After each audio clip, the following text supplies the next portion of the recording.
ইসলাম ধর্মটাকে দয়া করে হাসির পাত্র বানাবেন না।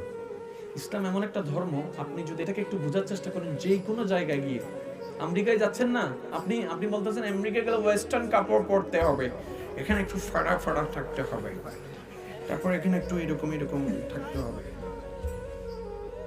কয় বছর থাকবেন?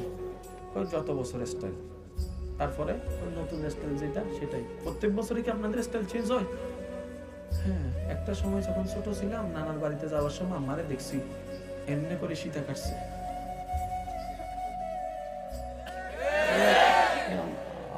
যুবকরা আওয়াজ না দিলে আপনাদের তো আওয়াজ দেওয়া দরকার, মুরব্বী যারা আছেন আপনার তো আওয়াজ দেওয়া দরকার।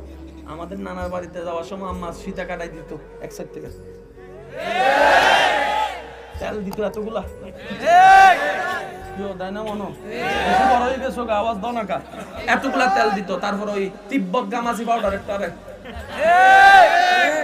হাফ প্যান্ট একটা ফরাই দিত, বেলি গাছ একটা টং টং করে চলে যেতাম। এরপরে আস্তে আস্তে চুলের স্টাইল চেঞ্জ,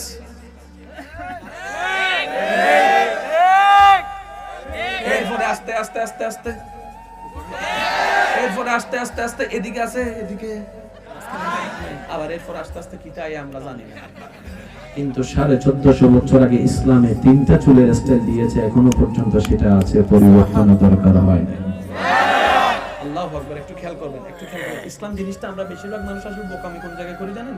ইসলাম মানে নামাজ রোজা হজ যাকাত, ইসলাম মানে সওয়াব, সওয়াব মানে আমরা হাসরে দিমু, হাসরে দিয়ে জান্নাত পাইলাম, কাহিনী শেষ না। শুধু একটাই, আর যদি খেয়াল করতাম আমাদের হাজার প্রশ্ন উত্তর হয়ে যেত। সবাই জানেন, একটু বলবেন বিসমিল্লাহির রহমানির রহিম। রব্বানা আতিনা ফিদ দুনিয়া ওয়া ফিল আখিরাতি হাসানাতাও ওয়া কিনা আযাবান্নার। এবার সবাই মিলে বলেন রব্বানা আতিনা ফিদ দুনিয়া।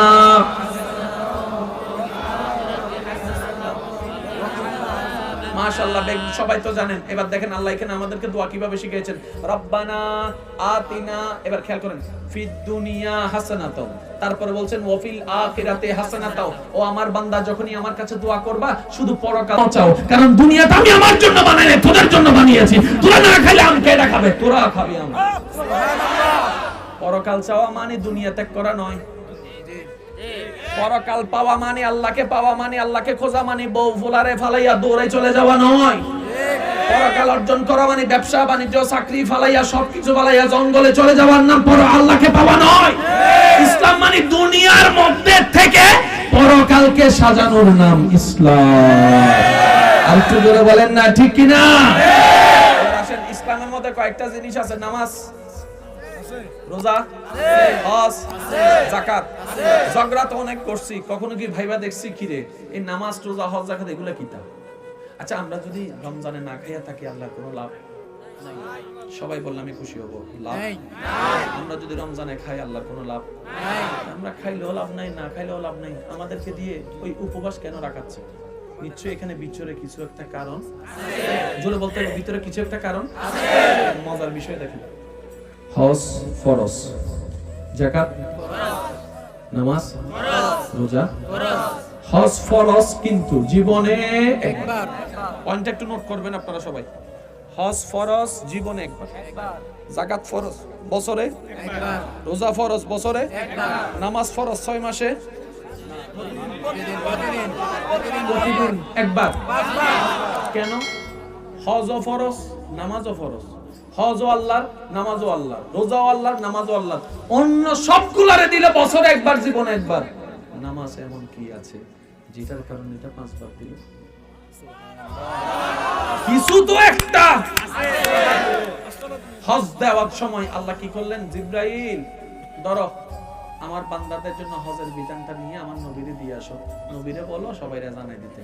জিবরাইল হজের সেই পারমিশনটা নিয়ে নবীকে দিল, নবী জানাই দিল। রোজার বিধানটা দিল, নবীকে দিল, নবী জানাই দিল। যাকাতের বিধানটা দিল, নবীকে দিল, নবী জানাই দিল। যখন নামাজের বেলায় আসলো, জিবরাইল বলে আল্লাহ ওই হজ যাকাত রোজা যেমনে দিছি এমনি আমারে দাও, আমি যাইয়া তোমার নবীরে দিই, তোমার নবী তোমার উম্মত বান্দাদেরকে জানাই দিবে। রব বলে যে না না না, যে বিধানটা সেই রকম বিধান নয়, এটা খুব স্পেশাল বিধান। হজ যাকাত রোজাকে আমি সিটি দিয়ে দিয়েছি, তুমি পৌঁছাই দিছো, এবার যারে তুমি দিছো নামাজের বিধান তো ওনারে নিয়ে আসো। আবার বলছি, মাইকের আওয়াজ এই মুহূর্তে যতটুকু যাচ্ছে, কার জান্নাত কে দিবে? ঝগড়া করার দরকার কি ভাই? কেন ঝগড়া করছেন? আপনার কবর আলাদা, আমার কবর আলাদা।